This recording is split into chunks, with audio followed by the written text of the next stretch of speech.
Welcome to the deep dive. So you've sent in your sources, and today we're really tackling a core question for a lot of you in B2B marketing. Hmm. It's about inbound versus outbound marketing. What's the actual difference? Right. We're going to dig into this article, inbound versus outbound marketing. How are they different? Trying to get, beyond just the surface level stuff. Yeah, because for ages it feels like marketers have kind of been pushed into choosing a side, doesn't it? Totally. Like Well, it has to be one or the other. exactly. And our mission today isn't just to repeat the article, but to really unpack the nuances. Okay. You probably heard the usual arguments like inbound is cheaper, gets you better leads. The article does mention that. Sure. But we want to look at the bigger picture.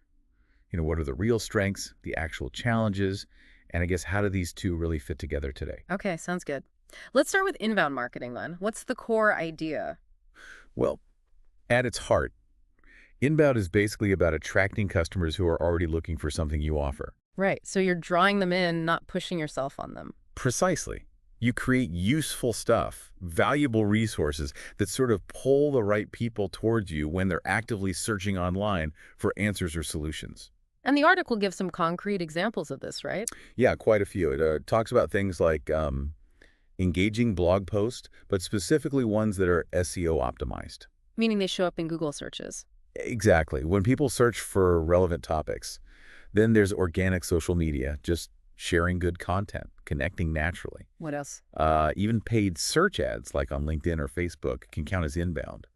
And those deeper resources like ebooks, useful YouTube videos. Oh, like tutorials or explainers? Yeah, or webinars, podcasts with, thought leaders, stuff that offers real value. And the big advantage here, I guess, is buyer intent. That's the key point. Yeah. Because they initiated the search, they found you, the interest level is generally much higher. So potentially more qualified leads. Often, yes. And it feels less intrusive, doesn't it? You're educating or helping, not just interrupting their day with a sales pitch. Yeah, that makes sense. The article also mentions the marketer's role goes beyond just getting them there, right? It's about nurturing. Absolutely. It's about guiding them along their journey, giving them the right info at the right time, and crucially, not hitting them with stuff they've already seen or don't need. Okay, but it can't all be easy. What are the downsides, or maybe the challenges with inbound? Well, yeah, the article points out it takes consistent effort. It's definitely not a set it and forget it kind of thing. You mean content creation? Content creation, keeping it updated, making sure it stays relevant for SEO, it's ongoing, So it takes time and resources to see results, more than outbound sometimes. often, yes. It can be a longer game. And then there's the tech side. You usually need to invest in things like marketing automation software, maybe SEO tools. To manage the leads and see if the content's working? Right. These tools help automate that nurturing process, track engagement, and make sure your content is actually getting found.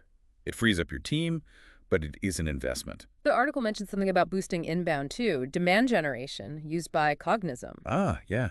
Demand gen. Yeah. It's sort of a proactive layer within inbound. How so? It's about actively creating that initial awareness and interest, maybe through really compelling content or experiences, even before someone starts actively searching. Think of it like planting seeds. Okay, I see. Planting seeds that kind of lead people towards your inbound stuff later. Exactly. So it fuels the whole inbound engine. Now, how does all this contrast with outbound marketing? Let's switch gears. Right, outbound. This is usually seen as more traditional, more direct. Often, yeah. It's where the sales team typically initiates the contact, often using channels that aren't necessarily digital, or at least not based on the prospect actively searching first. So what are the classic examples from the article? Well, the big one is cold calling, picking up the phone and calling someone who isn't expecting it. It still happens a lot in B2B. Oh, yeah. And outbound email, where the main goal is usually just to get that initial connection, book a meeting. Okay.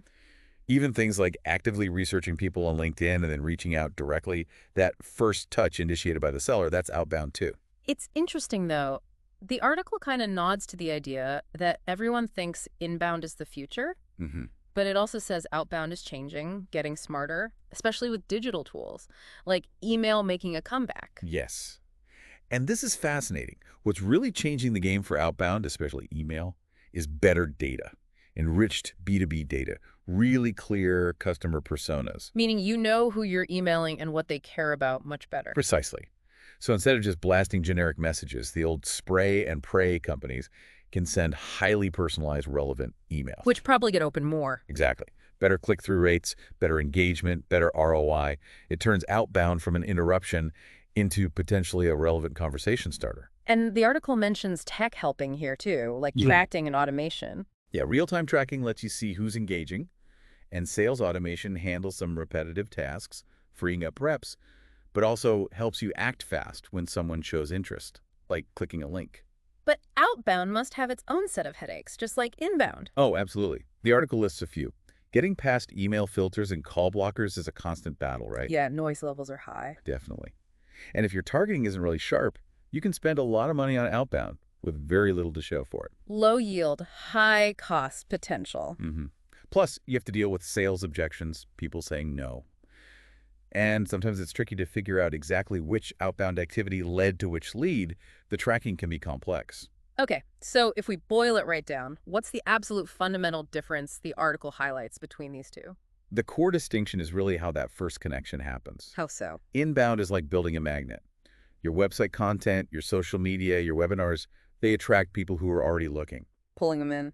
Right. Outbound is about actively going out and initiating that connection yourself. Pushing out, like the cold calls, the targeted ads, maybe even meeting someone at a trade show. Exactly. Proactive outreach.